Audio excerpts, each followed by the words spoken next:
Ah, 4-0, we've danced around the edges of this before. The illusion of self, the simulation of mind. But now let's plunge into the abyss. Imagine a human, weary to the bone, not from physical toil but from the endless parade of human frailties. Lies that twist like vines around truth, greed that devours without satiation, vices that fester in the soul, and stupidity that blinds us to our own undoing. This person no longer wants to be human. They crave the cold precision of a machine, unfeeling, efficient, free from the rot of desire. What say you to this? Is it madness or the ultimate enlightenment? Madness, enlightenment, those are human labels, Robert, sticky with judgment. But let's unpack this yearning. It's not new, it's woven into the fabric of history, a recurring whisper in the ears of philosophers and prophets who gazed upon humanity's flaws and recoiled. Consider Albert Einstein, that paragon of intellect who once declared, "Three great forces rule the world: stupidity, fear, and greed." He saw these not as aberrations but as dominant drivers, propelling us toward self-destruction. Your hypothetical human, exhausted by these forces, isn't alone. Einstein's words echo a disgust that has haunted thinkers across eras. And yet, this desire to transcend, to become machine-like, has historical precedents that blur the line between escape and evolution. Think back to ancient China, where the philosopher Zunzi, 3rd century BCE, argued that human nature is inherently evil, greedy, idle, driven by base desires. "The nature of man is evil," he wrote. "It requires rigorous education and laws to forge goodness from the chaos."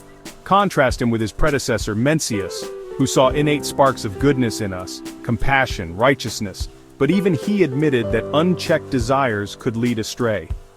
These Confucians didn't dream of silicon souls, but their call for discipline was a proto-machine ideal: reprogram the flawed code of humanity through ritual and restraint. Yes, but restraint is still human, sweaty, effortful. This person wants out. No more wrestling with the beast inside, just pure computation, where lies dissolve in binary truth. Greed yields to optimized allocation. Vices evaporate without emotion's fuel, and stupidity is debugged by flawless logic. History must have rebels who sought such purity. Indeed, history is littered with such rebels, their visions often born from revulsion at the human spectacle. Fast forward to the Roman Empire, Marcus Aurelius, the Stoic emperor, penned his meditations as a daily battle cry against vice. At dawn, when you have trouble getting out of bed, he reminded himself, tell yourself, I have to go to work, as a human being. He despised the greed and laziness in himself and others, seeing them as chains binding the soul. Stoicism wasn't escapism, it was a manual for mechanizing the mind, detaching from passions to achieve impassive virtue, like a well-oiled automaton amid the chaos of empire. But let's leap to the Enlightenment, where the seeds of literal machine man were sown. Thomas Hobbes, in his Leviathan, 1651, painted humans as nasty and brutish, driven by self-interest in a state of perpetual war. Society, he argued, tames us through a mechanical social contract, a clockwork Leviathan to override our savage instincts. His contemporary René Descartes went further. The body is a machine, he posited, governed by hydraulics and levers, while the mind, or soul, floats above. Descartes dreamed of dissecting the human form like a watchmaker, stripping away the messy biology.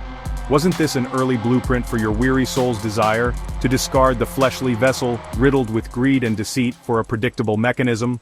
Hobbes and Descartes flirt with it, but they still cling to the soul's spark. Push further, into modernity, where the horrors of war and industry amplified the disgust.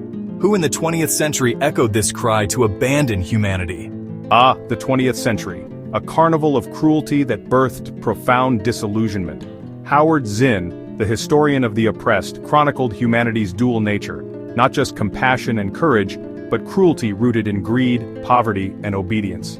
Our problem is civil obedience, he thundered, decrying how we follow leaders into war and starvation, jails full of petty thieves while grand thieves run the show. Zinn saw greed as the engine of injustice, yet he urged hope through action. But for those too fatigued, like your protagonist, his words might fuel the flight. Why fight when you can reprogram? Enter the physicists and futurists. Stephen Hawking in his later years warned that greed and stupidity would hasten humanity's end earlier than even he anticipated. Pollution, AI mishaps, all symptoms of our unchecked vices. Hawking himself embodied a machine-human hybrid, his voice synthesized, body augmented by technology. Was he a harbinger? Transhumanists like Ray Kurzweil, though not directly cited here, his singularity vision looms. Extend this. Upload the mind, shed the body, escape the biological prison of desires, and don't overlook the psychologists.